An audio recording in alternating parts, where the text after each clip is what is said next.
In 2017, car production workers in the US earned an average of 25.58 per hour. Demand for labor is more important in determining wage rates than the supply of labor. Do you agree with this statement? Explain your reasons. First, you have to define demand for labor and supply of labor. What is demand for labor? Demand for labor is the total number of workers firms are willing to employ at a given wage rate. That is demand for labor.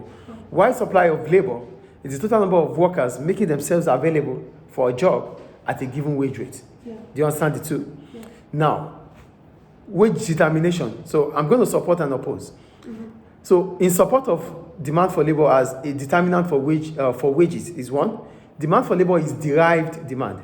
What does that simply imply? It implies that labor is needed only when they have a function, a responsibility to carry out. So if we don't need you, we won't employ you. We won't pay you for nothing. So that means because they are needed, it means they have to pay them. Yeah. Two, workers that make popular products will be more in demand. So if the product you produce or what you are doing is specific on certain products that their demand is increasing, that means you will be attracted.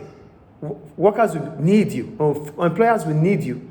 As a result of that, they have to pay you more. Mm-hmm. Two, the third one, wages are likely to be high, unlike if there's what we call increasing demand for your products. Yeah. So to ensure that the product continues to be produced, that means workers are needed to get them produced. So that means firms will need to pay more wages because the demand for labor would increase. Mm-hmm. And when the demand for labor increases, wage rate will also increase. Yeah. That is for demand for labor. Then supply of labor, we said the supply of labor is the quantity of workers that are making themselves available for a job, right? So supply of labor can also be the determinant for wage increase. One, if workers with the right skills, it depends on the skills of workers. So if workers with the right skills are available, firms, if the workers with the right skills what I'm saying is skillful workers, the supply of skillful workers are less. Yeah.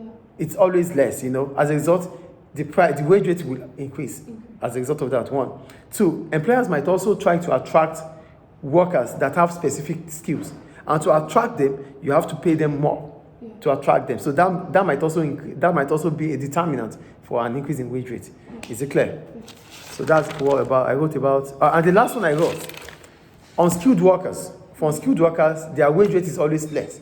For skilled workers, their wage rate is always high. So that can also be a determinant. Is it clear? Good.